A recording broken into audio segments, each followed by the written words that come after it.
अस्सलाम वालेकुम एवरीवन। आज की नई बुक और नए बैकग्राउंड के साथ हम हाजिर हैं। तो जो आज की नई बुक है उसका नाम है the age of crypto currency. ये एक ऐसी किताब है जो आपकी शायद ज़िंदगी बदल दे। और इस किताब को मतलब जो एक डमीज़ के लिए किताब होती है उस तरह पढ़ के अगर समझ के आप पढ़ें तो आपको क्रिप्टो करेंसी का A to Z जो है सबसे आसान तरीके से वो समझ आ जाएगा।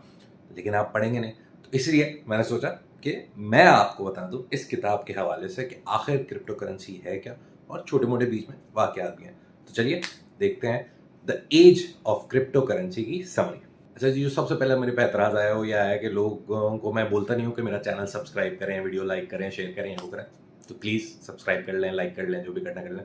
तो जी, एज ऑफ क्रिप्टो करेंसी जो है वो किताब आप समझ गए होंगे किसके बारे में। वो है बिटकॉइन के बारे में। क्रिप्टो करेंसी जो है वो बिटकॉइन से स्टार्ट हुई थी। आज बहुत ज़्यादा करेंसीज आ गई हैं, क्रिप्टो करेंसीज जो डिफरेंट कंपनीज ने लॉन्च की हैं, किस किस ने नहीं लॉन्च की। क्रिप्टो हर किसी के पास एक क्रिप्टो करेंसी है।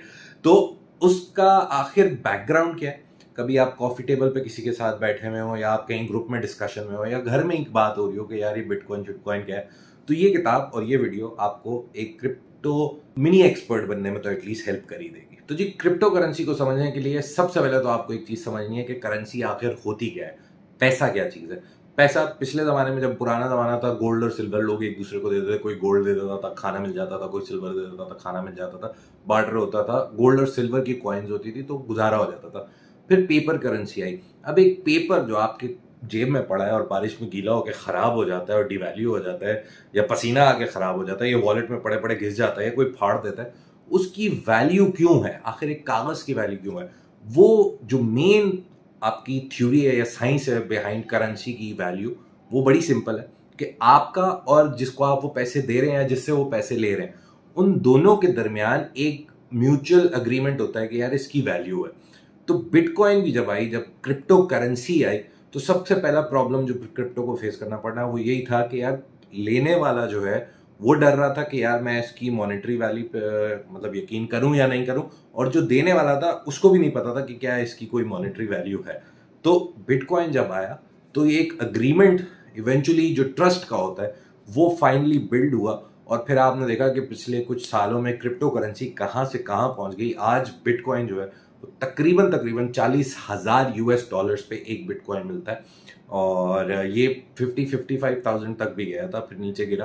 तो काफ़ी वॉलेटाइल है क्योंकि अभी भी बहुत नई करेंसी है। पिछले डेकेड में जाके इसकी बात होना शुरू हुई है, तो लोग आपस में अभी भी एग्रीमेंट और ट्रस्ट पे जो है ना वो थोड़ा बैठ नहीं पाए।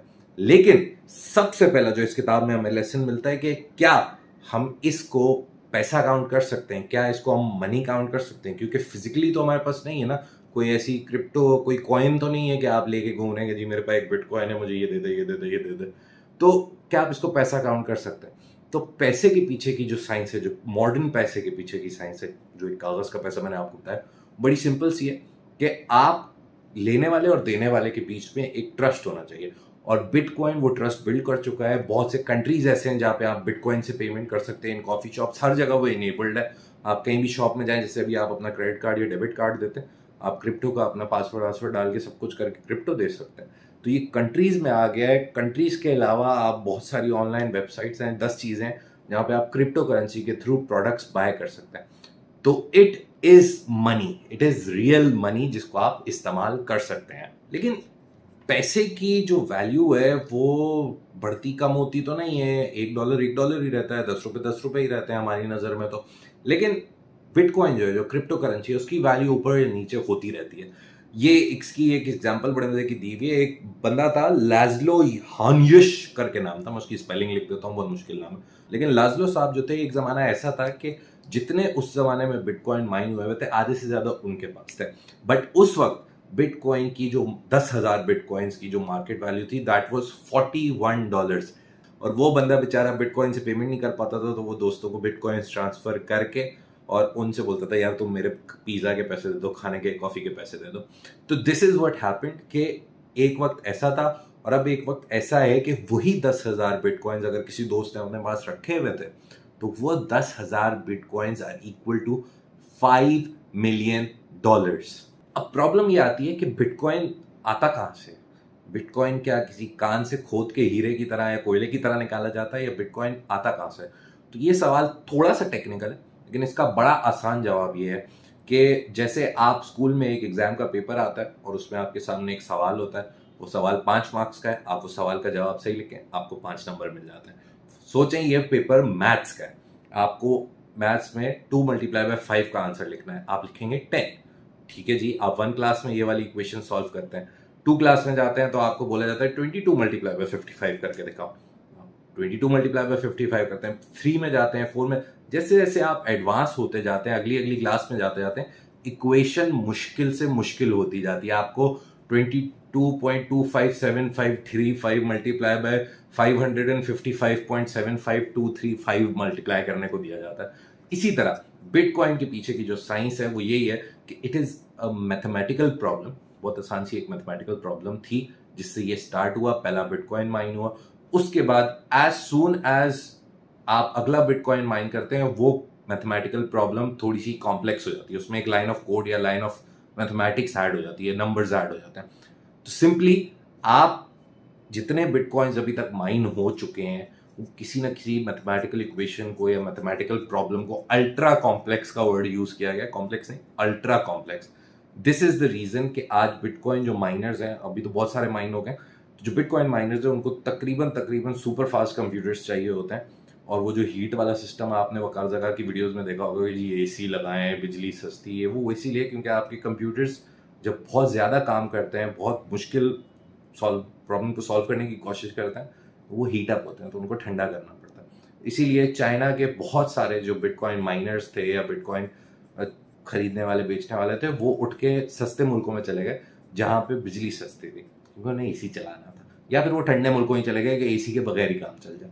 तो बिटकॉइन को माइन करना very simple, solve a mathematical problem, you get 1 bitcoin for that. अब सवाल ये है कि कितने बिटकॉइंस माइन किए जा सकते हैं? क्या ये एक ऐसी चीज है जो पूरी जिंदगी आप माइन करते रहेंगे, इवेंचुअली मतलब सुपर कंप्यूटर्स पे जाना पड़ेगा, या कोई एक लिमिट है?